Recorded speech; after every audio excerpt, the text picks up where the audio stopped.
Emergency moderators. Yes, blessed. Boom, baby, boom. Rise and shine. It's your morning motivation time. I started the show and it gave me I don't know. I've never seen that pop up before. I had a screenshot that moderator something. Who knows what YouTube's up on? All I know is this is the future, and the only way I can transcribe difficult subjects is by doing this show, and that's why I do it in the morning. It's about 8:30 in the morning. Already got my schedule for tomorrow with the courts. That's right, your boy Saint has still to go to court over a traffic ticket that's 5, 6 years old now, and I've already been to jail for it. But I still gotta talk to the judge about it, and it's such a pain in the ass. It's like life is hard. And last night I watched a 30-minute special. You can see it too. What the fuck's the dude's name? I'm not near it. I'm not near it at all. But some dude's name, Sam something, talking about, his struggles in life and how he was convinced finally they can't go yet, they can't start yet, it's not time to start yet. The blowers, I'm up before the blowers, leaf blowers, at the clock, and I promise you they'll start at 8:45. You know what I'm saying? So I was there calling the courthouse before even 8 o'clock, wanting to get on the docket. It's a full docket. Then drop my fucking case, bitch, like for reals. So I gotta sit there with my Zoom link and talk to a lawyer or a judge in the morning, tomorrow morning, 10 a.m. on the dot, on the spot, making sure that they drop this shit already, give me for credit for my time served, and let me move on with my life so I can get my driver's license and start really chipping away at this car issue. So life is hard, and what ends up happening is the guy was saying that are obsessed by the top of the tree, climbing the mountain and accomplishing things. What they were saying is just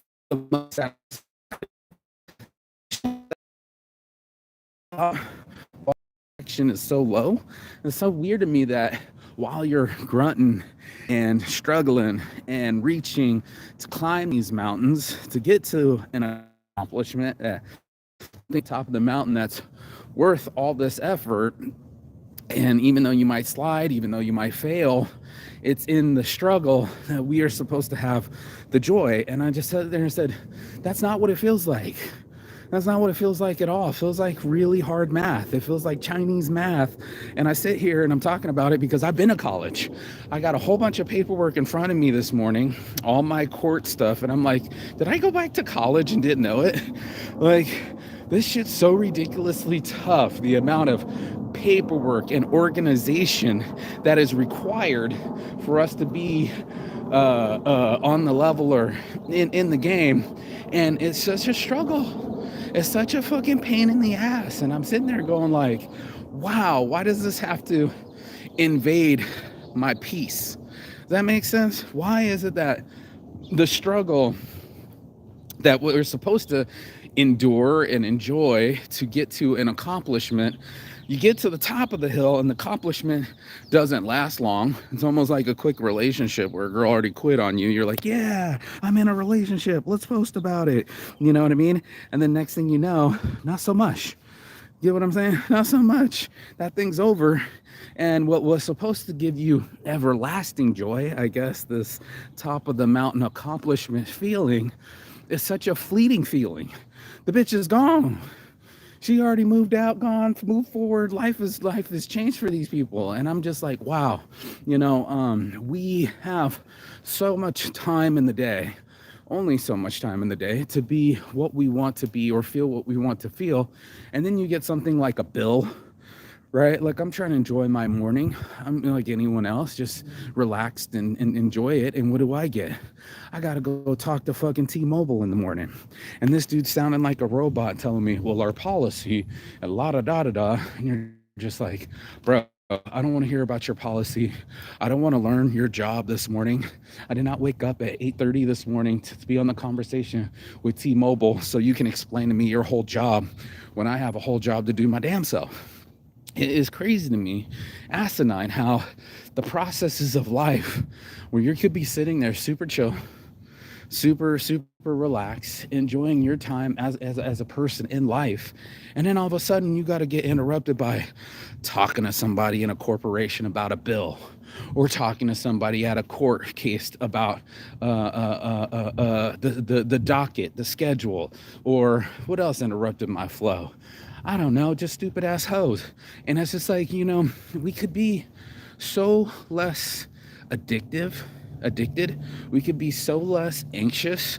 We could be so less interrupted and become solid citizens, happy citizens. But no, what ends up happening is now we got to be on edge. You're not just getting pulled over, you might be getting killed. You get what I'm saying? Like, you're not just chilling on the couch, you're about to catch a fee. You're not just outside at the park, you're about to talk to cops. And it's just like, there's so much interference there. The interfering of happiness that I couldn't wrap my head around this dude's explanation. And he was right. You don't want to be completely stuck in your own biases, That's what we were talking about this morning. I don't want to listen to his dog bark. This dude's taking too long walking down the street. But when we go into our world, right? And we have, like he said, he was so obsessed that the 80s was going to there was going to be this big depression, and he publicly humiliated himself, basically, and it saw him a lot of humility, but it also got him to back off what he was biting into and sit with this mistake long enough. We've all had to sit with an issue of our own and go, yeah, now I see why I did what I did. And this kind of loop that we go through of being bold, taking risk, you're always weighing out a risk reward scenario. Before I went in jail, I was talking a lot about rewards and service. Like, is this a self-serving reward that I'm like, yeah, I deserve ice cream?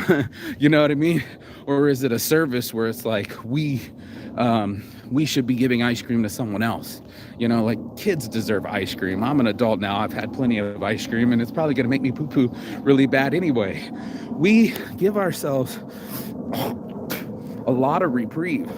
We're self-serving all the time just to maintain that sense of accomplishment, that sense of attaining the top of the mountain. Whereas most of us miss the process where we slip and fell, had to face the learning curve, had to slide down a little bit, touch a little bit of humility. It's not always, I hit every top of the mountaintop and I caught every touchdown that was ever thrown my way. Any human on this planet would have to tell you and say, there's mistakes that are going to be made. Now you're going to have to sit with some of those mistakes and learn them, and catch a fade, eat some humble pie. When is enough for humble pie? I asked my old Henry Day, old car sales manager, when's enough for humble pie? And he's like, it's never enough. You're always going to have to eat it. And I'm like, I'm sick of eating this humble pie, right?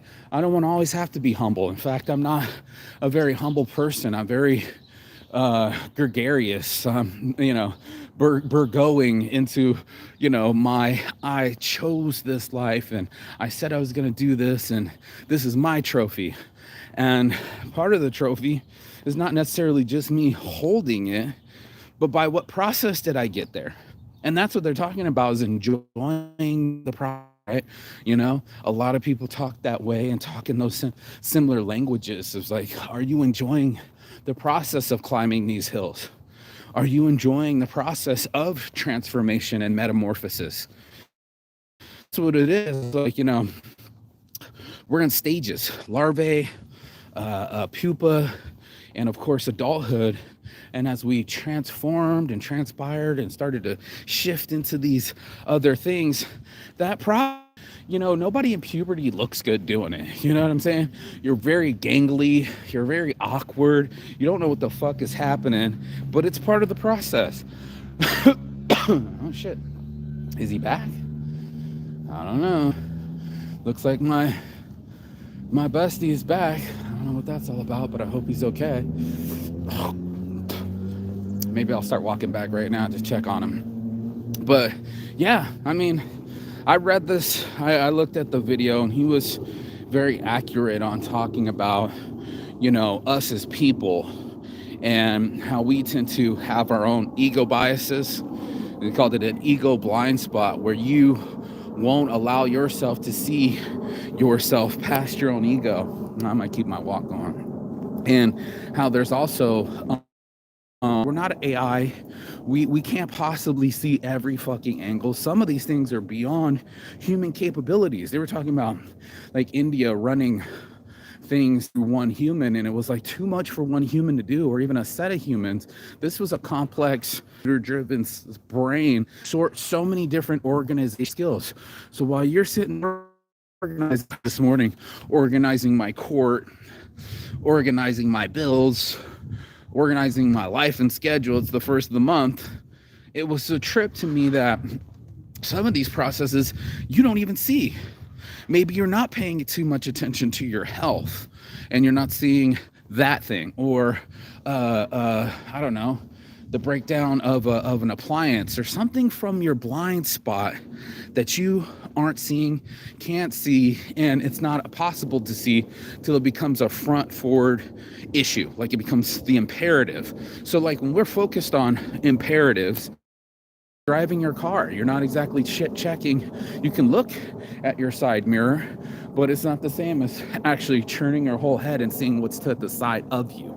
So we're just in these human issues that we all have a desire to accomplish something. We all striving to accomplish something. And then there's the things that you're going to have to learn no matter what. And it's like, you didn't know that lesson was in your route. You were climbing the mountain, but you didn't know that Donner Party of 50, the Donner Pass, was going to teach you a lot about your human nature. And sure, you can make it across the Great Plains. Sure, you're on the Oregon Trail. But if you're caught in the winter in the high desert, you're going to have to start thinking about, what's the word? You're going to have to start thinking about cannibalism. And it's like, that's not a lesson I wanted to learn. I didn't want to learn about eating charred bones and sticks and rocks and starving my ass off so I've eaten everything, including human beings. Yeah, you've never been pressed like that. You've never had to catch the fade like that. And that's what ends up happening to us, is there's a fade somewhere on the path up the mountain. Life is hard, and it's a lesson you probably don't want to learn.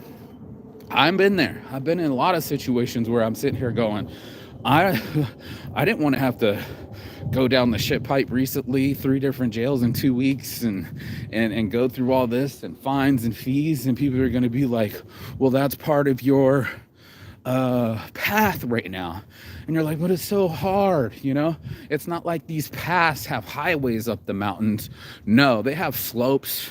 They got avalanches. They got full-on fucking landslides that'll fucking bury your ass in hardness, the hardness of life. And somehow this dude was trying to say that's the part to enjoy, because if all we ever did was just hit the tops of the mountains and just went into accomplishment, we wouldn't have the same feeling as the struggle gives us. And I don't know if that's the human condition or what.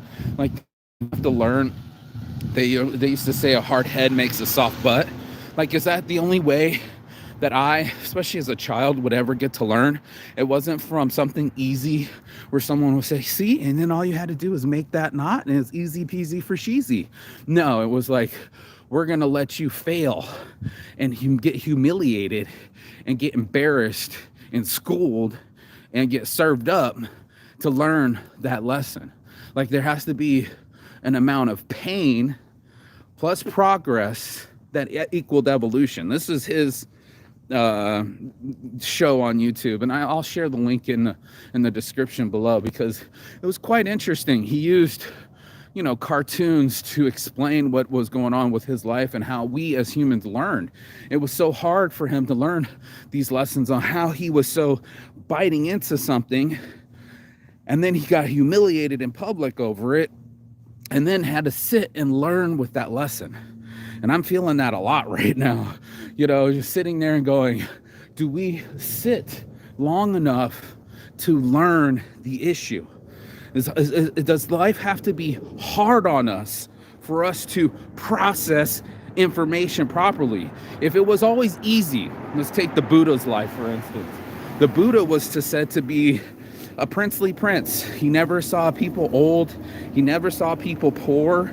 He was just raised up to think that everybody was always healthy. Then one day he climbs the fence and he leaves the palace. Now he sees poverty, he sees elderly, he sees real life, and it was just like, holy shit, I've been living a lie. I've been living in this fake world that my father provided so I could be a prince and a king one day, and everything's perfect for me, knowing damn well life's not perfect for anybody. And that was something that rare air for some people, to do something where they literally, I don't know why this dude's creeping up on me so hard, but literally you get nothing perfect. Life is going to definitely hand you some imperfect slices. And then you're supposed to be like, well, I'm going to enjoy some of these bad slices of pizza because one day I'm going to have the real slice of pizza all by myself, the perfect slice of pizza. And then that day that you ate shit pizza after shit pizza, the one day that you're supposed to accomplish the real pizza and be on top of the world, it's fleeting. It's not even enjoyable. The struggle, every other slice, let's call it 8 slices of pie, 7 slices of shit pie that you've been handed, and we've all been handed a shit slice, and then go, man, this sucks. Man, this sucks. 7 times in a row, only to get one slice that was like, yeah, finally, I can enjoy this pizza. That's what life's like. Life is like a lot of hard shit going on, and you having to endure it, like the book Endure, the one that I wrote, enduring every slice that gets thrown your way. So maybe one day you can have a slice that you can sit in peace and not have stress and not have circumstance and not have to deal with the hardness of life. That's a horrible ratio for me. Like, it was like my father used to tell me, 20% or 80% of life is hard work and only 20% is play. And I wanted to flip that. Oh, dude, I want to enjoy 80% of my life. And I'll give you 10, 20%. You can fuck me on the other 10, 20%. You can give me ass slices, the butt end of the bread, the shitty part of the meal. I'll take those 10% of the time. Who the fuck wants to eat pizza and 80, 90% of the time it's assed out? You're getting the ass slices? I don't think so. So it's just hard life. It's a hard knock life for us, Everybody's going to have that every month, first of the month, bills are due. I'm stressed out. How am I going to make the math work? How am I going to get the rent paid? And knock, knock, knock. These kind of stressors. Even if you wanted to chill 30 days out of the week or out of the month, most of them, if you're working 5 days a week, 20 of them are already, you got to go to work, you got to struggle. So there goes 20 slices of ass pie. And then you go on the other side and go, well, leave me at least 10 days to enjoy this life. And that's what we're literally begging or switching or asking for or getting. I don't know, but that's what it feels like with life. It's like, sure, you can chill in your house, but 20 of those days you're going to have to work. So there goes that chill. 10 of them, you might actually get to enjoy it.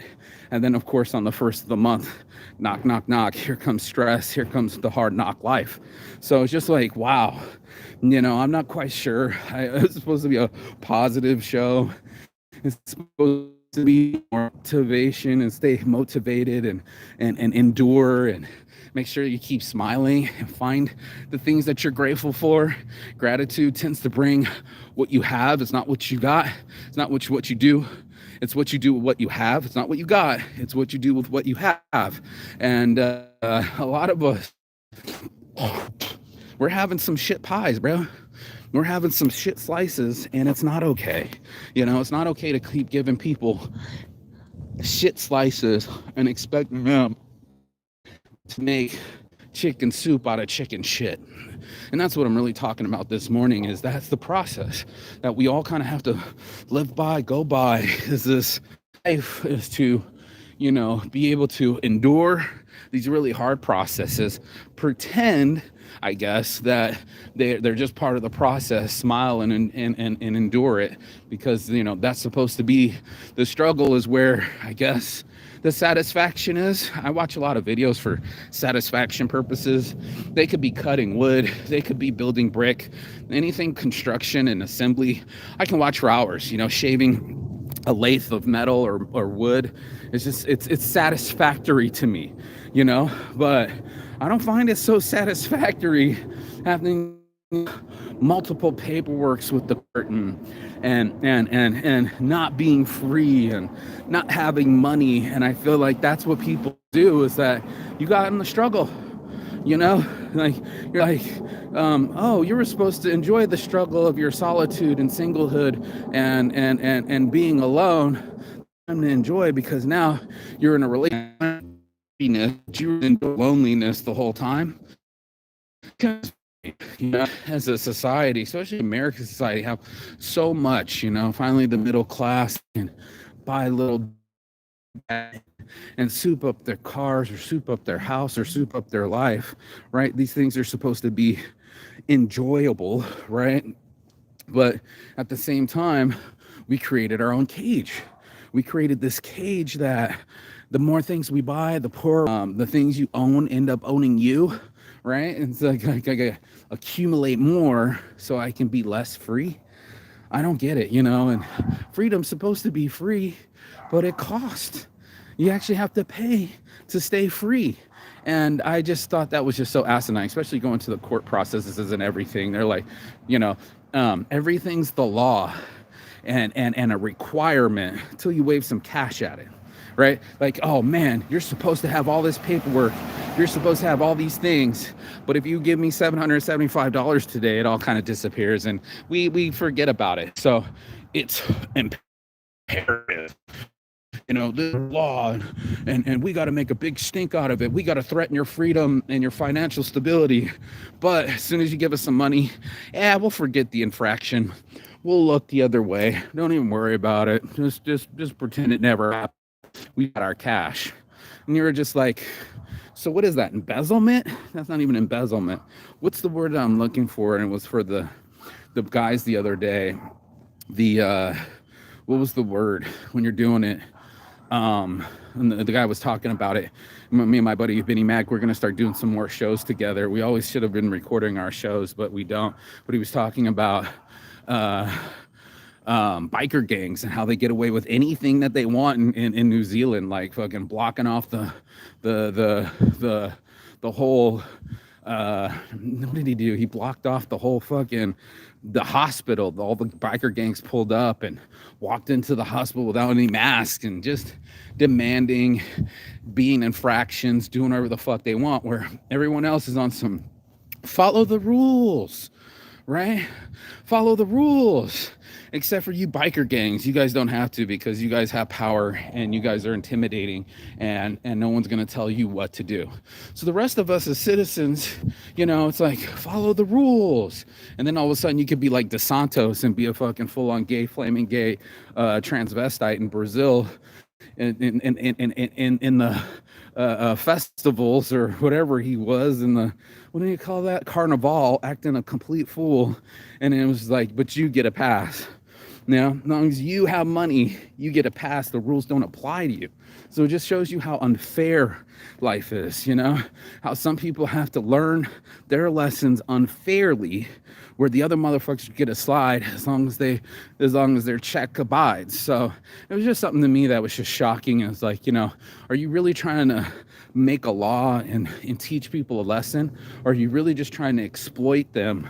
And what's the word where you go and, like the mafia used to do, and go, we're not going to break up your business, we're going to be your protection? What do they call that, where you got to give them a monthly payment just to keep them from breaking up your business, even though you don't feel that protected by them? That's not extraditing. It's something with like that kind of word, where you can exploit someone and pretend to be their protection at the same time. So that's that kind of mafia behavior. Fuck's the word. That's the word. Damn, when somebody comes up, it's not exonerate. That's not what it is. What do you call that? When you offer somebody protection, even though they don't want to be protected, and you charge them for it. Anyway, I don't know. Extortion. I think it's extortion. Yeah, so extortion, when you're extorting the general public and going like, hey, we're going to ruin your life. We're going to make you show up to a court case. We're going to make you do things you don't want to do. You're going to have to file paperwork. Oh, but wait, you got money? Never mind. All that disappears. So it's like, really, it's about greed. You weren't trying to enforce a law. You're hiding behind the guise of the law, right? But your real motive, your real operandi, was just to get money out of people. You're extorting people. And that's what it feels like, there's an extortion process here. You're getting shanghaied by people that are supposed to be there to protect you, but they're only there to serve you. You're supposed to be learning a lesson, but really they're just trying to take away some of your money blessings. And it just goes on to show that people don't really give a fuck about that kind of shit no more. They're not really trying to do shit for you. They're trying to do shit to control you. And that's the world that I live in. I live in a world where people aren't really what they say that they're supposed to do, kind of like the struggle. It's more of the process and who has to be controlled by that process. If you're the moo, if you're the cow going into the line, into the slaughterhouse, you know what's going to happen. You know what I'm saying? And unless you can pay your way out, become a prize bull or a prize cow and say, I don't need to do that no more, then you're going to slaughter. And unless your daddy or mommy give you the extra left, or that money gives you that extra out, you're going to the slaughterhouse. And whatever lesson that comes with it, whatever part of that process, that hard knock life knocking, that's the world that we living in. And that's what just kind of arose in my morning motivation after watching this gentleman talk about the 30 minutes of motivation and how to really accomplish things. That's when it hit my head that these aren't really lessons. It's about dread. It's about it's an endurance sport. It's really about what you can swallow and what you can keep getting hit with and keep getting back up like Rocky. It's like, life is going to hit hard. That it's going to be not fun to learn those lessons, but it's also supposed to be the part where you rise up and show just how much of a blessing you feel is inside you to fight back against that last punch that hits you in life. That's the hard knock life. Life is hard. And if you got anything out of this message, like, share, subscribe so other people can see it too. Share it with the people. So I do the show in the morning. I'm going to get my walk in. I'm going to get my mind right. Most importantly, I'm going to shine my light. And that's your morning motivation. All my heart from the start, your boy Marky Saint. Saints Addiction, y'all. Saints Addiction. Get some. I'll see you on the other side. Peace.